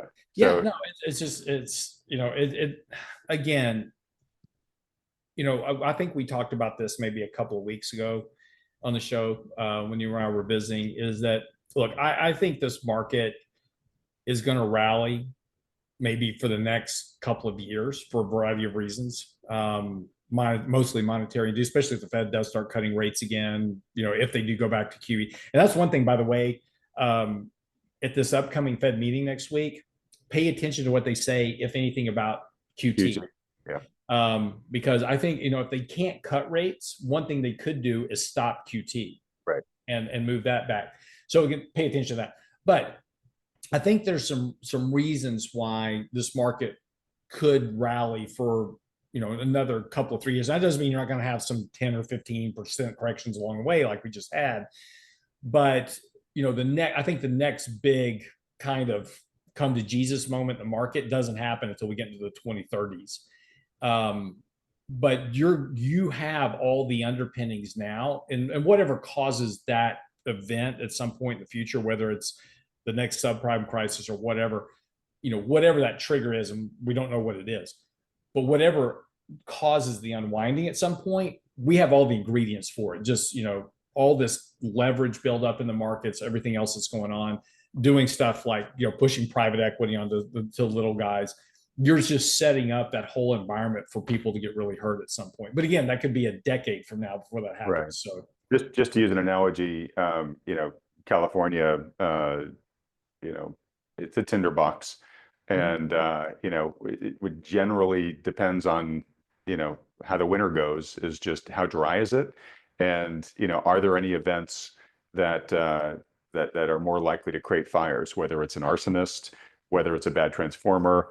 There was one year where we almost made it through a really dry winter, and then we had a freak lightning storm. And there's never lightning out here. I mean, I've lived out here for almost 30 years, and I've probably seen lightning 2 or 3 times, right? But there was this late in the winter, there was this lightning storm, and yeah, I don't know how many thousands of times lightning hit the ground during that one storm, but it set off just a ton of fires, right? And I could just hear the fire chief being like, "I almost made it through," right? And this horrendous end to the year with fires, right? So to your point, you're just saying, look, all the tinder's there. Now we could go another 5-10 years without that storm, but if and when it does happen, eventually something will. Yeah, and I think the timing is critical to understand, because look, we've had big events throughout history, right? We had the 29 crash, right, from 29 to 32. And then you didn't really have another big crash until 1974. And then you had one in 2000, and then you had one in 2008. So if you look back through history, these really big, kind of crash events are very, very far apart. Yeah. So again, you kind of think of like 2008, you slap 20 years on it, 2028, 2035, somewhere in there. I think it's just going to take some more time. But again, we're kind of just, and if you look back, what's really interesting to me is you look back through history, and again, at the peak of the market in 1929, right, you had Charles Ponzi and the Ponzi scheme, right? Just a complete representation of just all the speculative fervor and greed behind the markets, right? 1974, 73, 74, you had the Nifty 50, earnings don't matter, just buy the companies. And then in 1999, we had the Enron. Everybody looks at as it was the internet. No, it wasn't the internet. It wasn't .com that blew up. It was the realization that most of these companies were a fraud, and Enron was the poster boy for that. And then one thing that we had done after the Depression was we separated banks and brokerage firms. It says you two can't play together because y'all do bad stuff when you're played together. And so we put them back together in the late 90s. And then in 2008, with them playing together, we blew up the markets again with what was at the top of the market in 2008, besides the subprime crisis. Very similar to 1929. Largest Ponzi scheme in history with Bernie Madoff. Oh, Madoff, yeah. Yep. So, again, what we do, and then we have to come back and fix it, right? So we pass laws to fix all this, and then we get rid of the laws that we passed to fix that, and then give everything back to the retail investors so they can blow themselves up again. So, this next event, we'll go back and we're going to blow something up at some point, and then look back, we need to fix that. And then we'll finally pass restrictions on meme stock trading, and which is basically just pure market manipulation. The SEC should be all over these meme stock trades right now. Right. But they're not doing anything about it. Why? Because Wall Street's doing them too now. So, we'll pass all these laws to come back and restrict meme stock trading and take private equity out of the hands of individuals and do all these type of things. We'll do that again, but we've got to blow everything up first before we get there. Yeah, and it's maybe worth, again, we're coming up with a lot of topics for future discussions, but this one might be worth diving into more too. Because I agree with you, Lance, and I think we have to be aware that this is highly likely a feature of the system, not a bug. Meaning, in a capitalist system where profit is the main motivator, people will invest in the things that make them the most money, and you increasingly get into grayer and grayer territory until you're too far into the black, and then you do something you shouldn't, and the system breaks, and then everybody says, all right, we need to move back into the white, and then the cycle kind of repeats, right? And you would hope we will learn more lessons, and maybe we do put more protections in place that make some of this stuff, but we always fight the last battles, right? So the next one after the meme, if it's the meme stocks and the SPACs that bring it all down, okay, those things, we'll make sure that never happens again, but it's going to be something else that can be taken advantage of. Yeah. Every time we try to fix something, Wall Street figures out a way around it. Yeah. So, but again, that's the big issue is, and there's no way to fix this, is that we have now taught investors for the last 25 years to treat the market like a casino. Yeah. And sorry, just to interrupt it, but we have taught them to speculate, not to invest. Correct. Yeah. And I think that is the biggest disservice that we've done. And,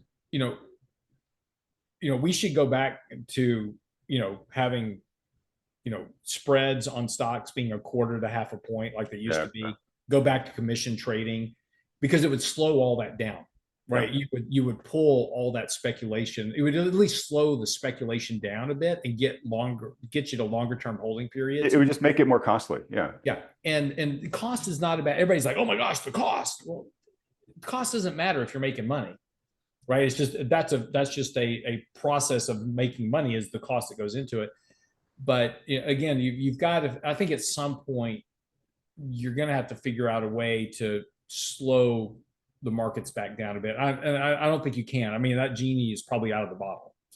Maybe. And again, this is a discussion for a different day, so we'll move on from here. But, there's what's Brad Katsuyama's exchange, the Investors Exchange, IEX. Yeah. This was Flash Boys, Michael Lewis, right? Mm-hmm. And basically their big solution to companies have invested in this arm race of high frequency trading, and they can get microsecond advantages or over each other, and they can make a lifetime of trades in those microseconds, and it's just unfair.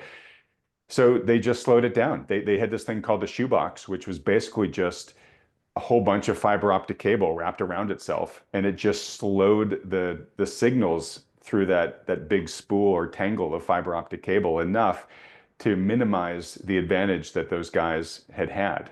And so it was an extremely low-tech solution to a very high-tech problem.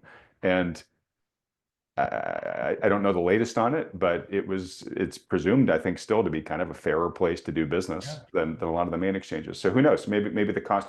I think I mentioned the story before, but when I went to work at Yahoo, they had just started charging you for the soda machines, the soda vending machines, that were all over campus. So it was a quarter if you wanted to get a Coke or whatever, right?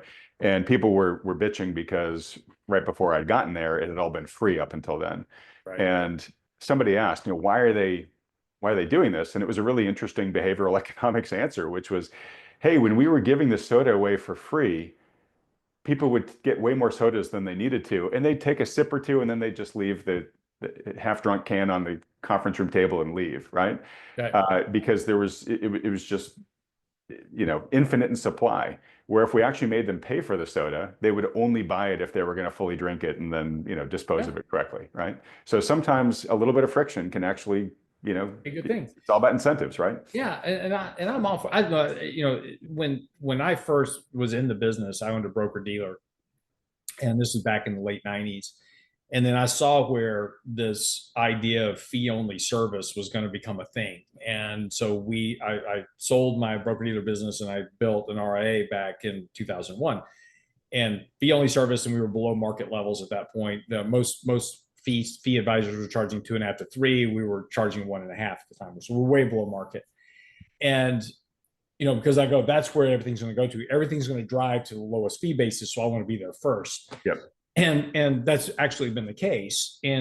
But again, just because you're paying lower fees does not mean you're getting better advice or better service. Mm-hmm. And that's the one thing that I think you really have to focus on is, great, you're getting a low fee, but you're getting a low fee for a reason. So where is the profitability being made elsewhere? And this is like Robinhood. Like, you think you're getting free trades at Robinhood, you're not.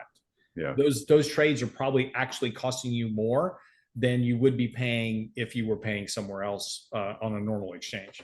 So just, there ain't no free lunch in the financial markets. Okay. Again, as I said, something we could probably greater depth in the future. All right. So I got to start landing the plane here. Trades. You mentioned a little bit earlier about what you're doing, but any specific trades that you've made over the past year? No, actually, we haven't done any trades this week. Right now, because we did most of our trading the 2 previous prior weeks. So we're okay right now. Markets are getting, fairly extended here. We had bought some positions that had good earnings reports. They responded well to earnings, like ServiceNow. We bought it, a couple of weeks ago. They were up like 7% yesterday, or 3 or 4% yesterday on their earnings. So, the portfolio is doing fine right now. In fact, we've actually been not only outperforming our benchmark over the last week, we've actually been outperforming the S&P over the last week, even with bonds in our portfolio. So it's just, we have the balance in our portfolio between growth and value has been benefited by the fact that the handful of growth stocks we own have been growing by an outsized amount relative to the market. And we have, and our weightings in our portfolio are larger than the weightings in the S&P. So it gives us a benefit of being overweight those positions relative to the index. But so there's nothing to do at the moment. But I am getting, again, like I said earlier, I'm getting a little bit more nervous. We did buy, we had talked about last week, we had bought some out of the money puts in one of our portfolio models that uses options. We've done some hedging. And probably at some point in the next week, 2, 3, depending on what this market does, we'll probably go in and strip out some more profits again. But again, the markets aren't going to crash by 15 or 20%, most likely. We are probably going to have a 3 to 5 to 6% correction, and then get set up for the kind of the end of the year rally, because Earnings expectations are increasing. Economic growth is good. There's nothing falling apart right now. So there's nothing really out there to really derail the market unless something just crops up overnight. If it does, then we'll make big changes very quickly. Right. But just looking at the set of data that we have in front of us and looking at that, there's nothing out there that should be anything more than a more normalistic pullback or consolidation in the markets, just to allow them to breathe a little bit and give you a better opportunity to put some cash to work. So again, that's really going to become this navigation process over the next couple of months. Okay.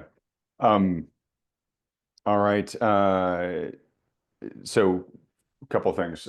First, this is not personal financial advice, folks. And I generally, Lance, don't like to share too much of what I do personally with trades, because I fear that some people might say, okay, well, Adam's doing it, and so therefore I'm going to do it too, right?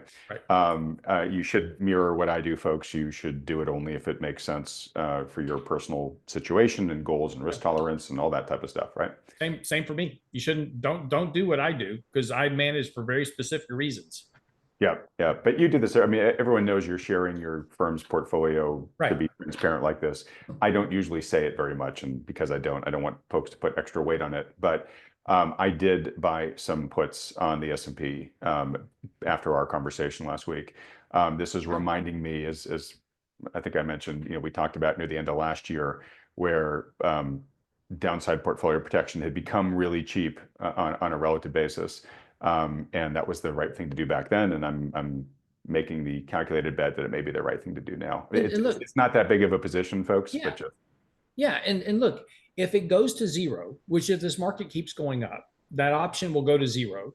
And that's okay, because the equity side of the portfolio will offset any losses that I took in the insurance. And again, like you said, the other week when we talked about it, it's like buying insurance on your car. You hope you never use it, but if you do have to use it, you're going to be glad you had it. Right. Right. Yep. All right. And then you also last week surprised folks by saying some nice things about gold and what you thought gold's future prospects could be. Hopefully you're right, but so far this is kind of a Jim Cramer moment. Gold has not had a fantastic week, and gold and silver are kind of getting clobbered the day we're talking here, Lance. As by the way, are cryptos, just FYI. So anyways, I mentioned that mostly because I wanted to give the Kramer reference. Yesterday, you saved it up the whole show. Lance is now Jim Cramer when it comes to gold. Well, no, I mean, I wanted to tease you. Yes, don't get me wrong. I wanted to get the dig in on you. But yesterday, I got reached out to by Jim Cramer's publicist. He's got a new book coming out, and he's basically asked if he can be interviewed on this channel. And so that would be awesome. Do it. So to that question, so I did want to ask this community, and I have put a poll out there on X. But before I reveal the results, if you're watching and haven't seen them yet, folks, let me know in the comment section whether you would like to hear from him or not. I'll just say this. I know he's super polarizing, and I'm going to guess, a lot of people who watch this channel who do not share his outlook for the markets, and some who very much don't appreciate his approach. And I think that's the reason why, Lance, you're pointing your finger here. Yes. Which is why we should get someone on the channel with that very different perspective and understand it. So we could still say, you might still say, look, I disagree and I'm not going to do that. But at least that's an informed decision, right? You're not just getting, trapped up in the emotion or the entertainment value of what he does. But let's actually hear what he has to say and go from there. Yeah, he's a very smart guy. He's been in this business for 9 million years. I think he's been in this business longer than me by about 1 million years. So, don't discount everything he says. He does a lot of stuff for television because it's the media and the things he has to do, but he's not a stupid guy. So, I would definitely have him on the show. I think that, again, if you've got a specific attitude and you've got your specific group of people that you like to listen to, and that you agree with all the time, and you're in your little silo of that, great, fantastic. Listen to a guy like Jim Cramer that will completely challenge you to at least think outside of what you're currently viewing. Say, is it possible that my view could be incorrect? Is there a possibility that maybe I should consider something other than how I'm currently positioned? And again, I think he'll do great for your show. It'll certainly bring you a lot of exposure. Well, we'll see, and it's not so much for that, but it is interesting. I just to kind of be fully transparent with folks, I get a steady stream of folks regularly saying, I want to see different voices on your channel. Too many of the people that you interview sort of think the same way. And so there's a big pressure to bring in kind of more bullish, more sort of traditionally optimistic people on the channel. And folks, it's not like I don't try to find these people. There is a challenge of sometimes getting them willing to come on, but I don't screen for any one particular ideology. I really just try to screen for people who are data driven. But anyways, as much as I get pressure to say, bring on more optimistic people, Kramer's a really good example. Some of the responses to the poll I put out there are, if you bring this guy in the channel, you will have lost me as a subscriber forever, right? Why? And it's like, That makes no sense to me. Why would you feel that way? I don't know exactly. I mean, some of these people, I think they've got a set of assumptions. I know some people have some ethical issues with some things that Jim has done or said in the past, and that might be the issue. Yeah. But in general, to your point, Lance, I just feel like, look, I think of this channel as bringing on people that have a piece of the puzzle, right? Nobody has all the answers, but everybody I think that we bring on has a valuable part of the puzzle to take a look at and evaluate in our overall calculations of where we think things are headed here. And to not listen to somebody because of sort of an ideological reason, I think is really limiting your ability to learn. So anyways, folks, I'm going to listen very closely to what this audience has to say. So really let me know in the comments here. Well, But you have my I'm vote being for it, transparent. 'cause- I am leaning towards learning. Yeah. you have my vote to have him on. So I will watch that interview because I disagree with Jim almost all the time. Yeah. But yeah, I will watch it because I want to see what he has to say and have him challenge my own views. Great. Well, and as we talked about rants long past, but there are two types of discovery and both have value. One is positive discovery, one is negative discovery. Positive discovery is when you go learn things and you're like, hey, that's really valuable. I'm going to do that, or that I'm going to lean into that. Negative discovery is when you learn about something and say, okay, I don't like that. And I'm going to reject that, or I'm not going to do that going forward, right? So, even if you say, I don't like this guy, and then you watch the interview and you're like, no, now I really know I didn't like what this guy thinks and what he's doing. Fine. That just makes your point of view much more informed so that you can lean more heavily into those decisions going forward. Yeah. Right. Absolutely. All right. So we're at the rant. We'll have to keep it relatively tight here, Lance. Okay. But I want to start with this quote, and I've mentioned it once or twice in the past, but it's a quote from Gandhi, and it's about the importance of beliefs. And I think we've talked about. I think I've referred to this, but I want to try to bring it up on the screen here. Let me just read it real quickly. Your beliefs become your thoughts become your words become your actions become your habits become your values become your destiny. So that progression is actually really wise, and I encourage folks to really kind of mull on it for a while, but I want to connect the beginning and the end, which is that your beliefs become your destiny ultimately here, right? So what's I think really important is if you want your life to be different than it is, you want to start with your beliefs, right? You want to say, okay, well, what are the beliefs that I hold? And if I'm not having the experience I want to have in life, I might have a belief that I thought was serving me that might not be serving me today, right? So, start by evaluating what your beliefs are. And I want to connect that quote from Gandhi with a quote from an accountant that said something that's really stuck with me. I was talking with him about how to try to find better tax savings and stuff. And his quote was, "Well, if you want to change your tax, you've got to change your facts." And I've shared with folks that my wife and I have moved to Reno. And so, we literally decided it was time to get out of California, and multifactorial, but very much at the top of the list was California's the highest tax state in the nation. Reno in Nevada is a no income tax state, and the math just got to a point where we were just saying, look, despite all of its troubles, there's lots of things we love about California, but the price we're paying annually to enjoy them is just not worth it anymore, right? So we've had to change our facts by changing where we live, right? And that in turn is changing our tax.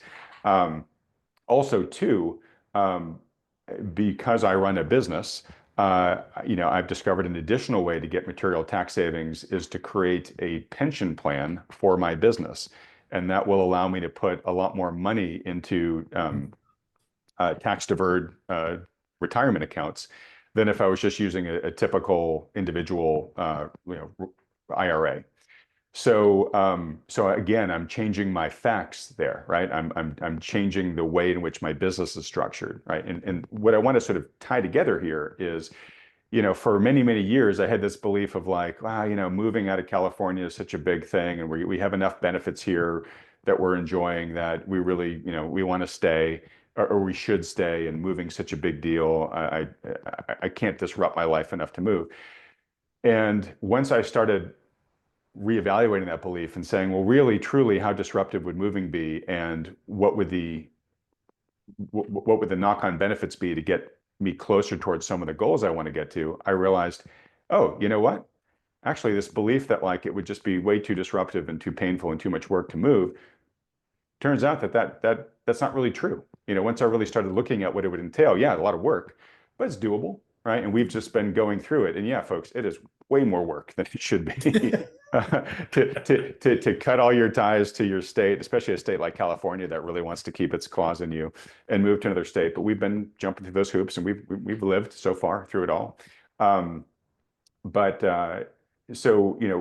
my big point here is once you change your belief, the option set of the facts in your life that you can change to then get to the outcome, the goal that you have, they become a lot clearer, because you had an obstacle in front of you, which is, I just can't do this for reasons X, Y, or Z. Once you remove that obstacle, it becomes, okay, well, if that obstacle's gone and now that train is moving out, what do I need to do to actually end up where I want to be? And you start looking around and saying, oh, well, I guess I can do that, and I can do that, and I can do that, right? And you start talking to people and you realize what's possible. All these things that you weren't willing to focus on before start moving into the world of the realm of the possible, right? And that's when you can start, manifesting that type of future that you want. And this can go in all kinds of life. And I'll hand the baton to you in just a second, Lance. But like, hey, I've wanted to lose weight, but I just haven't been losing weight, right? Well, maybe a belief you had was, well, I don't really have to watch what I eat because I run, right? Or maybe you got to shift that to be like, you know what? Maybe I'm at the age where I can't outrun a bad diet anymore, right? So maybe I need to eat cleaner or eat less, or maybe I need to add strength training to boost my metabolism, right?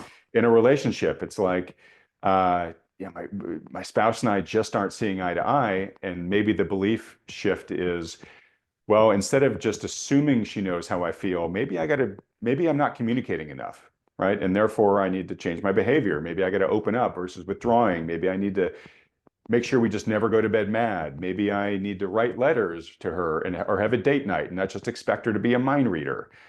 In the job, it might be you're frustrated because you're not getting advanced, right? And your belief might be, well, I deserve it. How come these guys aren't promoting me? Maybe the belief shift is, maybe I actually don't have the experience that they want me to have before they give me the promotion. So maybe I need to start getting some side work, or volunteer for overtime, or find a mentor who can advise me, or start studying and skill up. Maybe I should ask directly for some development to get me to the next level there, right? It's all these things about once you shift the belief, the option set of how to start changing your facts to get to the destiny you want become a lot clearer. So that's my whole rant, Lance. Sounds like this was something that was resonating with you as I was going through all that. So yeah, no, unfortunately, I don't have really much to add to that, because you're right on all fronts. Is that the biggest challenge that we have in our lives is ourselves, whether it's investing, whether it's it's always fascinating to me is that I hear a lot of people, especially younger people, complaining about the economy, society. I can't afford a house because houses are too expensive. Well, houses were actually more unaffordable in 1980 than they are today. But world's different. but we put this barrier in front of ourselves and we say, oh, we can't do this. And so as soon as you start using the word can't, you're not going to do anything, Right. because that's your excuse. You've now made yourself a victim instead of saying, okay, I want to buy a house, or I want to get a better job, or I want a better relationship. One of the stupidest things in my relationship with my wife is TikTok.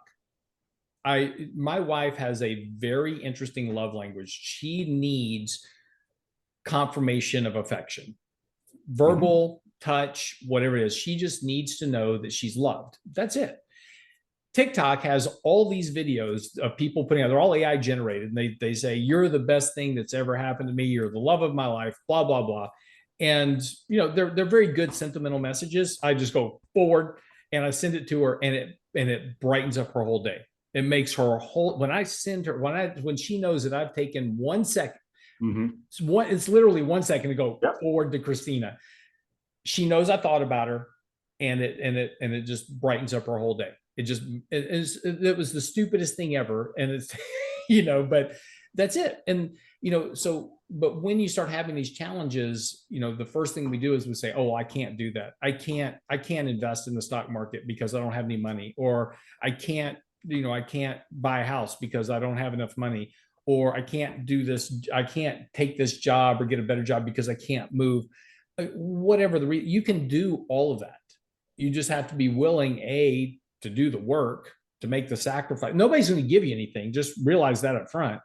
But if you can do the work and you can make the sacrifice, you're going to go through this moving. You've got to sacrifice some stuff, right? I mean, you've got to sacrifice time and money and all the other stuff that goes along with, and the work that you have to do to make this move. But it'll be worth it in the end to do it. But it sucks in the middle of that, right? I mean, and this is why they always say you have to embrace the suck. If you want to achieve something, whatever it is, embrace the suck, dominate it, and then move on. Yeah, no, it's a very true. And just to kind of put a bow on this, to me, this whole rant is about agency, Yeah. which is we have way more agency in most cases than we realize.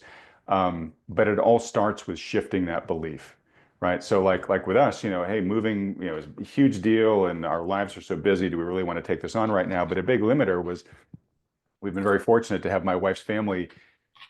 Once we moved up to Northern California, they all moved around us, right? So it was kind of perfect, right? I get along really well with my wife's family, so that's the important thing to know.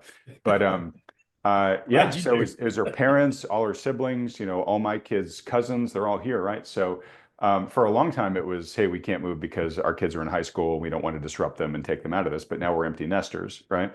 And then the big limiter was, well, her parents, they're doing well, but they're getting older, right? And we can't move away from their parents because we want to see them. Whenever we realized, well, actually, there's a place we can live that's still within driving distance of her parents. It's several hours drive from the Nevada border to where they live here, but it's doable. And we've already kind of done the math and realized, hey, we can still be back here to visit them every couple of weeks. And so embracing the suck, Lance, is like, yeah, there was a lot of new problems we had to solve, but once we started solving them, it doesn't really suck that much anymore, right? It's like, Yeah. hey, we've actually made this work, and there's a whole bunch of other benefits that we get that are way better than what we had before. That making this move, realizing the reasons for why we decided to do it. So anyways, my point there is this is all about agency, where you have a lot more potential to change your facts than you realize, but you got to start by evaluating those beliefs and really asking yourself, are any of these actually holding me back from where I want to be? And I think in most cases, if we're honest with ourselves, there are things in our life that aren't going the way that we want. And it's a belief that is holding us back. It's just not working for us anymore. And so if you can identify and change that belief, it just opens a whole bunch of new doors for you. You're nodding vigorously as I'm saying this. No, yeah, no. It's just, I've just recently had a conversation. Young guy, he's living with his parents, and is like, well, I can't get a job, and I'm like, okay, well, where are you looking for a job? And he's looking right around his parents' house for a job because he lives at his parents' house. And I go, you're gonna have to expand your search, and you're gonna have to look outside of the city, out of the state. You're gonna have to expand your search. So, yeah, he says, but I can't move. Yeah, you can. And I'm sure your parents will help you get relocated if they're paying for you to live at home, they're going to be okay to pay for, help you relocate to where you can get a better job and start, sustaining yourself and moving on in your life. And we had this conversation, and it took about 2 months, and he's now got a job, and it's on the north side of Texas, up by Dallas, and his parents are going to help him move, and he's moving in the right direction now. But for so long, he was just trapped in this attitude that he couldn't change his environment because he was locked into this specific thing, right? And it's just, you have to open that up and start realizing that, yeah, again, like we said before, embrace the suck. It's gonna suck doing this, and you have to make all these changes. You have to leave your friends and all those other type of things. And this is a message I tell my kids constantly, because they have these friend groups that they're in, and they're like, oh, but I don't want to leave my friend group. I go, your friend group is not your friends. These are acquaintances that you have, and these acquaintances are going to change through your whole life. Don't base your life decision on your friend group, and more importantly, look at your friend group, because if you stay with that group of friends, that's who you're going to be in 5 years, and that's where you're going to be in life in 5 years. Do you want to be where they are in 5 years? And he's like, no. He's like, okay, we got to move on. So it's important, don't lock yourself into a situation, because that completely limits your ability to grow. Yeah, and that's my point, which is once you change the belief, it breaks a lot of mental limits that you had. So to your example about this kid, right? I do think one thing that holds back younger generations is social media, where you see everybody's perfect life, right, on social media. So you're like, well, I can't do that. I can't make that change because I don't have a car, I don't have an apartment, or I don't have a whatever, right? And it's like, yeah, maybe you don't right now, but like, I mean, Lance, you've told us you slept in your car for years when you were starting your business. I mean, I didn't own a car until I was 28. I had a number of living situations in my 20s where I was literally couch surfing, right? I mean, because, yeah, I mean, once you set yourself what you need to do, once that's clear, then again, the facts become available to you where, okay, I maybe can't afford that apartment on my own right now, but I got a buddy who's got a couch and he's letting me pay him, $100 a month, which I can't afford, to, sleep in that corner of his room. And hopefully if I do that for 4 months and then save up X, Y, or Z, because I'll be making that, I can then get to the next thing, right? The possibilities to solve your situation and get to where you want to go start to become a lot clearer, but you got to shift that belief first. Okay, we'll wrap it up here. Just one thing I want to note, I mentioned really briefly, I am hopefully changing my tax situation by changing my facts, by having moved to Nevada, but also this pension plan that I mentioned. And I'm just going to say, look, if you're somebody who has a business and does not have one of these pension plans yet and want to learn a little bit more about it, I'd be happy to connect you with the company that I've been working with, to see if that's a solution that might make sense for you. If that's something that's of any interest to you, and if it's not, don't worry about it, folks. But you can just send me an email from the contact link on the Thoughtful Money website, and I can connect you with the company, and you can see if that's something that you might be able to take advantage of. And just by the way, selfish promotion, we do entire financial benefit planning for companies and for individuals, so we can do it for it too. Even better, even better. Okay, great. Call Lance then. All right. So in wrapping up, Lance, another great week. Folks, if you think one of the best ways to change your facts and have a much better life is to continue watching Lance Roberts on this program week in and week out, let him know that by hitting the like button, then clicking on the subscribe button below. And again, just that last pitch, folks, for my birthday coming up here, please just help this channel by clicking that subscribe button. And if you're already subscribed, then sign up to the newsletter there at thoughtfulmoney.com. And speaking of thoughtfulmoney.com, if you are concerned about the current levels of speculation in this market, the fact that we might have a 3 to 6, 7% correction at some point in the near term, as Lance thinks that we could have, or whether you're more concerned or encouraged by some of the other macro trends that Lance and I have talked about, highly recommend that most people watching this video solicit and benefit from the help of a professional financial advisor who takes into account all the issues that Lance and I have talked about here and that our guests on this channel talk about too. If you've got one who's doing that for you, great. Don't mess with success. But if you don't, or you'd like a second opinion from one that meets that criteria, I highly recommend you consider scheduling a free consultation with one of the financial advisors that Thoughtful Money endorses. These are the firms you see with me on this channel week in and week out. Perhaps you'd even like to talk to the team at RAA and Lance himself. So to schedule one of those consultations, just fill out the very short form at thoughtfulmoney.com. Only takes you a couple seconds to fill it out, and the firms will be in touch with you right away. Lance, my friend, as usual, I'm going to give you the last word here this week. That's it. Have a great week. We'll see you back here next week, and we'll do a short one next week since you got to get on the road. So we'll keep it tight. Heading off to Ireland. All right. Lance, thanks so much, buddy. Everybody else, thanks so much for watching.